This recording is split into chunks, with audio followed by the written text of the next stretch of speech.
क्या आपने कभी सोचा है, हम सभी के जीवन में ऐसा क्या आदर्श हो सकता है जो हर परिस्थिति में हमें धर्म का पालन सिखाए, जो हमें बताए कि जब जीवन में कठिनाइयाँ आएं, जब रास्ते में चुनौती खड़ी हो, तो किस प्रकार से हम धर्म और न्याय की राह पर डटे रहें।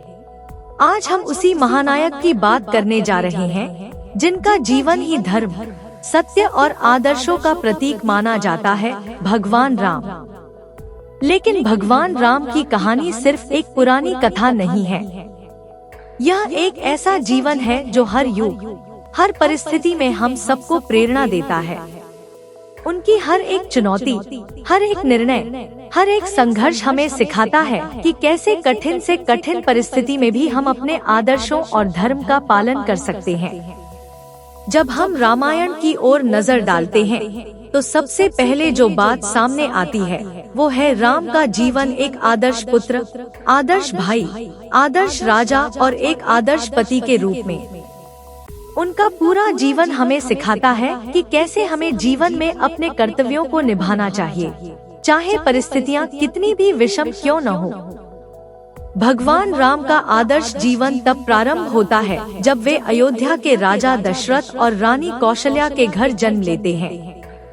बचपन से ही उन्होंने अपने जीवन में विनम्रता, दया और सत्य का पालन किया। उनकी शिक्षा दीक्षा ऋषि विश्वामित्र की देखरेख में हुई और यहाँ से उन्होंने शस्त्र विद्या और शास्त्र ज्ञान दोनों का अध्ययन किया। लेकिन यहाँ एक महत्वपूर्ण बात यह है कि राम का चरित्र सिर्फ वीरता या शौर्य तक सीमित नहीं है। उनके जीवन का मूल तत्व उनके धैर्य, त्याग और धर्म पालन में छिपा हुआ है। अब जब हम रामायण के प्रमुख प्रसंगों पर नजर डालते हैं, तो हमें समझ आता है कि कैसे राम ने जीवन की हर परीक्षा को सहजता से स्वीकार किया और हर परिस्थिति में धर्म का पालन किया। पहली बड़ी परीक्षा तब आई जब राम को युवराज घोषित करने का निर्णय लिया गया। उनके राज्याभिषेक की तैयारी चल रही थी। पूरा अयोध्या उत्सव के माहौल में था, लेकिन तभी कैकेयी की मांग ने सब कुछ बदल दिया। राजा दशरथ ने अपने वचन के कारण राम को वनवास भेजने का निर्णय लिया। यह वह समय था जब किसी भी सामान्य व्यक्ति का मन उद्वेलित हो सकता था, वह विद्रोह कर सकता था। लेकिन राम ने अपने पिता की आज्ञा को धर्म मानकर सहर्ष स्वीकार किया और वनवास जाने का निर्णय लिया। यहाँ हमें राम से एक महत्वपूर्ण सीख मिलती है, परिस्थितियाँ चाहे कितनी भी विपरीत क्यों न हो, हमें अपने कर्तव्यों का पालन करना चाहिए और अपने आदर्शों से समझौता नहीं करना चाहिए। राम ने हमें सिखाया कि जब हम धर्म के पथ पर होते हैं, तो कोई भी कठिनाई हमें उस मार्ग से विचलित नहीं कर सकती। वनवास का दूसरा प्रमुख प्रसंग है शूर्पणखा का प्रसंग। यह घटना केवल एक सामान्य विवाद नहीं था, यह एक गहरे नैतिक सवाल का उत्तर था। जब शूर्पणखा लक्ष्मण के द्वारा अपमानित होती है और राम से प्रतिशोध मांगती है, तो राम ने उसे संयमित और न्यायपूर्ण तरीके से उत्तर दिया। उन्होंने यह सुनिश्चित किया कि शूर्पणखा का अपमान नहीं हो, लेकिन साथ ही उन्होंने यह भी दिखाया कि अधर्म को सहन करना धर्म नहीं है। यहाँ राम हमें सिखाते हैं कि धर्म का पालन केवल दया और क्षमा में नहीं है, बल्कि जब अधर्म सामने खड़ा हो, तो उसका विरोध करना भी धर्म का ही एक रूप है। लेकिन राम का जीवन केवल वीरता या कठिनाइयों को सहन करने तक सीमित नहीं है। जब हम सीता हरण के प्रसंग को देखते हैं, तो राम की वास्तविक मानवता, उनका दर्द और उनकी चिंता खुलकर सामने आती है। सीता के वियोग में राम का वन भटकना, उन्हें खोजने का अथक प्रयास, यह हमें सिखाता है कि प्रेम और कर्तव्य में सामंजस्य कैसे स्थापित किया जाए। राम के लिए सीता केवल एक पत्नी नहीं थी, वे उनके जीवन का एक अभिन्न हिस्सा थी। लेकिन फिर भी उन्होंने अपने व्यक्तिगत दुख को कभी भी अपने धर्म और कर्तव्यों के ऊपर नहीं रखा। इसके बाद आता है रावण वध का प्रसंग। रावण केवल एक शक्तिशाली राजा नहीं था, वह अहंकार, अधर्म और अन्याय का प्रतीक था। जब राम ने रावण का सामना किया तो यह केवल एक युद्ध नहीं था, यह धर्म और अधर्म के बीच की लड़ाई थी। राम ने हमें सिखाया कि जब तक हमारे सामने अधर्म खड़ा है तब तक हमें लड़ते रहना चाहिए।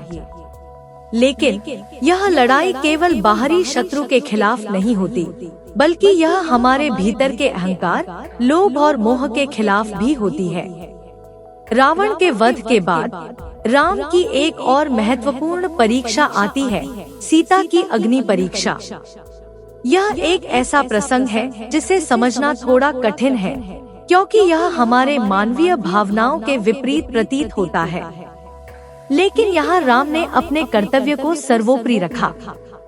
एक राजा के रूप में उनका धर्म था कि वे समाज में स्थापित मर्यादाओं का पालन करें और सीता की पवित्रता को समाज के सामने प्रमाणित करें।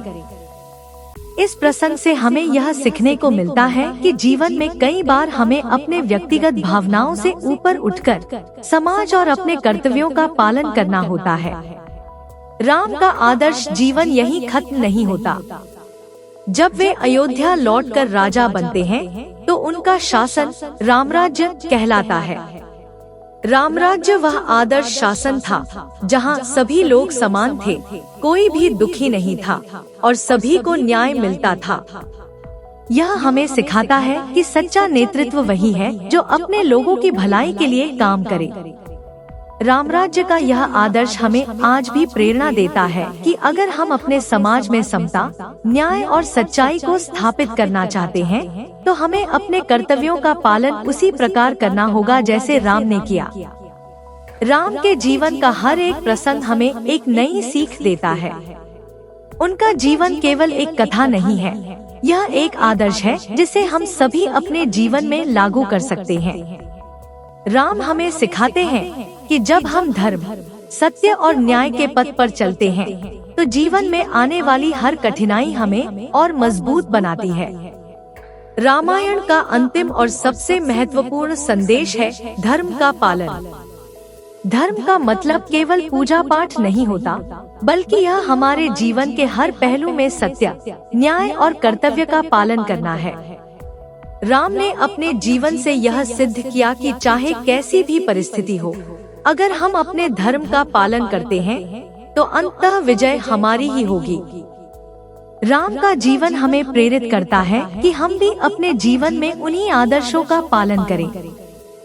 हम सभी के जीवन में कठिनाइयाँ आती हैं, चुनौतियाँ खड़ी होती हैं, लेकिन अगर हम राम के आदर्शों को अपनाएं तो हम हर चुनौती का सामना कर सकते हैं।